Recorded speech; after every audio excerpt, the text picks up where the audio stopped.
I think, I want to talk about who the next manager's going to be, if that's going to happen, when that's going to happen, because there's certainly a shortlist that United are looking at, and there's certainly a shortlist that people are talking about.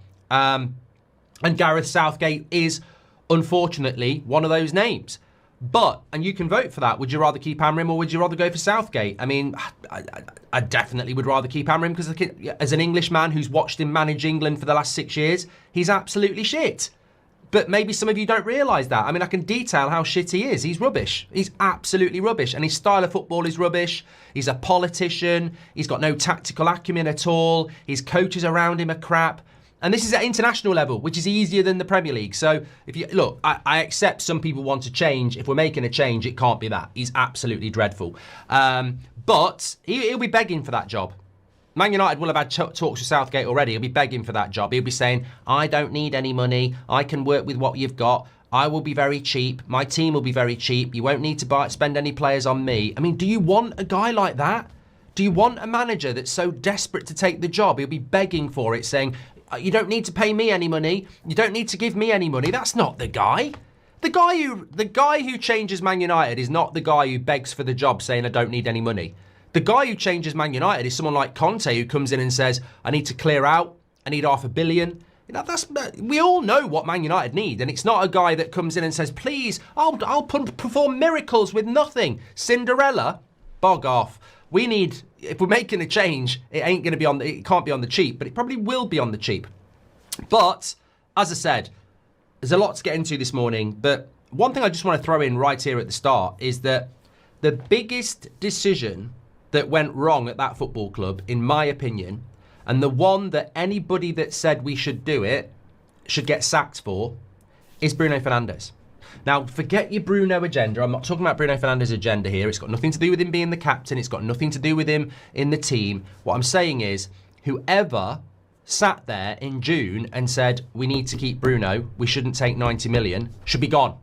If I'm Sir Jim Radcliffe, I'm going, get me the minutes of that meeting. I want the names of everybody who said, let's do the deal and let's not do the deal. Because the people who said, let's not do the deal, you ain't Man United. Fuck off. You are an absolute idiot. You must go. I want the names. I want the names of the people who said, let's not do this deal.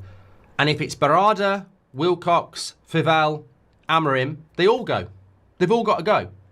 If it's two of them, and two of them said we should do it, then you're okay. But that decision, it's crazy to me. It's crazy to me that you can pinpoint one decision that messed up this season, but that was the decision. It was the start of it wasn't even the start of the bloody transfer window. It was the end of last season. £90 million from Saudi for Bruno Fernandes.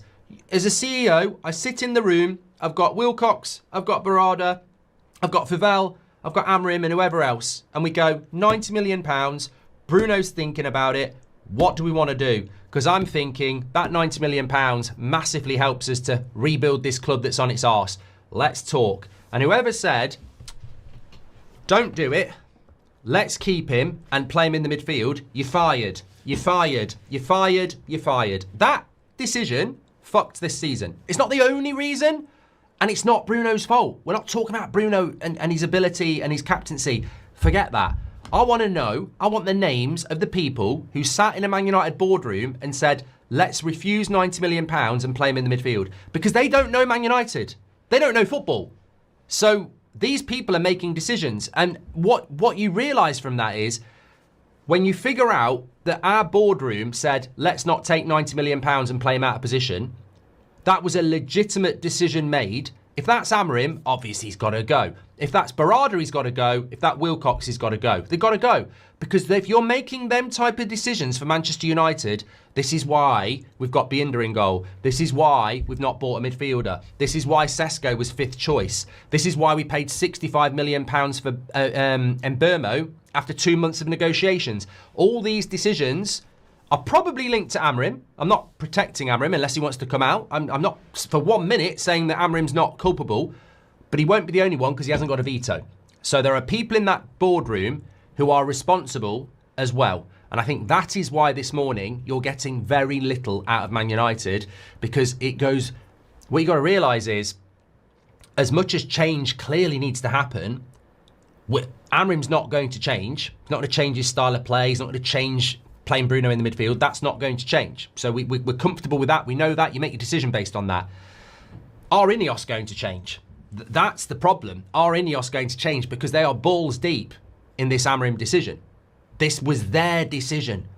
3 months into a season, you've just spent £300 million on Ten Hag. You're fired.